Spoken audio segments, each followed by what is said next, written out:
के गीतों को पहचान देने वाली विंध्यवासिनी देवी और इस धरोहर को जन जन तक पहुंचाने वाली शारदा सिन्हा। नमस्कार, मैं हूं कृति मिश्रा।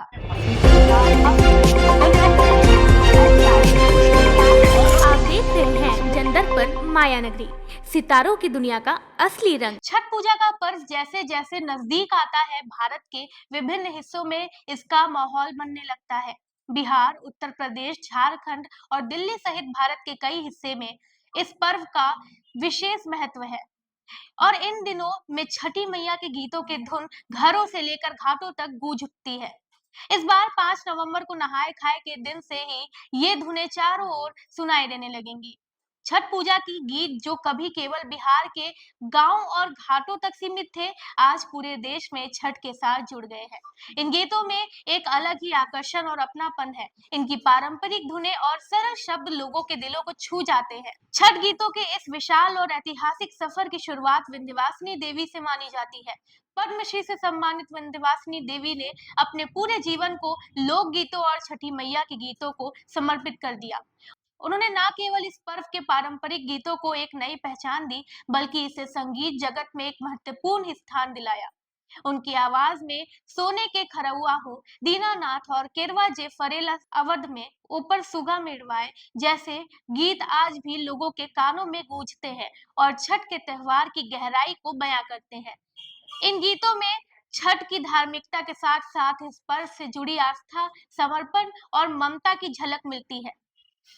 विंध्यवासिनी देवी के इस अनमोल योगदान को और भी ऊंचाई दी प्रसिद्ध गायिका शारदा सिन्हा ने। शारदा सिन्हा, जिन्हें छठ गीतों की स्वर कोकिला कहा जाता है, अपनी सुरीली आवाज और भावपूर्ण गायन से छठ के गीतों को जन जन तक पहुंचाया है। उनके गाए हुए पहले पहले हम कईनी छठी मैया व्रत और करिहा क्षमा छठी मैया, भूल चूक गलती हमार जैसे गीत आज भी लोगों की जुबां पर हैं। शारदा सिन्हा के गीत न केवल बिहार और उत्तर प्रदेश में बल्कि पूरे भारत और विदेशों में भी बसे हुए भारतीयों के दिलों को छूते हैं। इस तरह इन गीतों ने सिर्फ बिहार की सीमा को ही नहीं बल्कि पूरे विश्व में रहने वाले भारतीयों के बीच एक सेतु का काम किया है। छठ के इन पारंपरिक गीतों में धुन और भावना का संयोजन अनूठा है। इनकी धुनों में किसी प्रकार का बदलाव नहीं किया गया, चाहे शब्द बदलते रहे हो या समय के साथ साथ नए प्रयोग आए हो। छठ के अधिकतर गीत एक ही धुन पर आधारित होते हैं और ये किसी चमत्कार से कम नहीं कि इतने वर्षों बाद भी नए छठ गीत उसी धुन में बनाए जा रहे हैं। ये धुन न केवल इस पर्व के संगीत को स्थायी देती है, बल्कि छठ की पवित्रता और सादगी को भी दर्शाती है। छठ के गीतों की एक और विशेषता है, इनमें समूह गायन का प्रयोग है। पुराने समय में जब संगीत का साधन सीमित था, तब लोग एक साथ मिलकर इन गीतों को गाते थे। समूह में गाए गीतों से न केवल संगीत की कमी पूरी होती थी, बल्कि इससे छठ का सामूहिकता और मिलजुल कर पर्व को मनाने की भावना को भी बल मिलता था। इसी कारण इन गीतों को सुनते ही व्यक्ति अपने परिवार और गांव की यादों में खो जाता है और छठ पर्व के प्रति अपने समर्पण को महसूस करता है।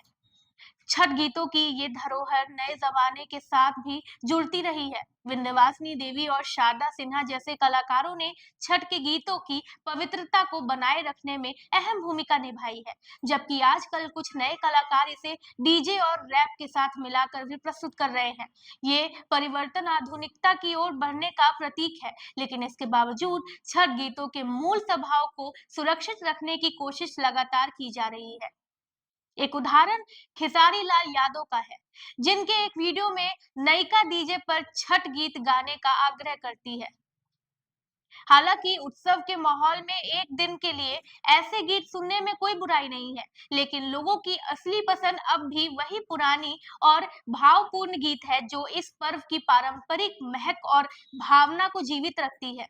छठ पर्व के गीतों में केवल संगीत ही नहीं बल्कि एक संजीवनी शक्ति होती है जो इसे मानने वालों को अपनी जड़ों से जोड़ देती है। ये पर्व और इसके गीत न केवल भारत बल्कि पूरे दुनिया में फैली प्रवासी भारतीयों के लिए उतना ही महत्वपूर्ण है। दुनिया के किसी भी कोने में काम कर रहे बिहार के लोग छठ के समय अपनी मातृभूमि लौट आते हैं ताकि वो अपने जड़ों से जुड़े पर्व को महसूस कर सके। इस पर्व के गीतों में छठी मैया के प्रति आस्था, परिवार और समाज के प्रति दायित्व और एक सामूहिकता का भाव समाहित है, जो इस पर्व को अनोखा बनाता है।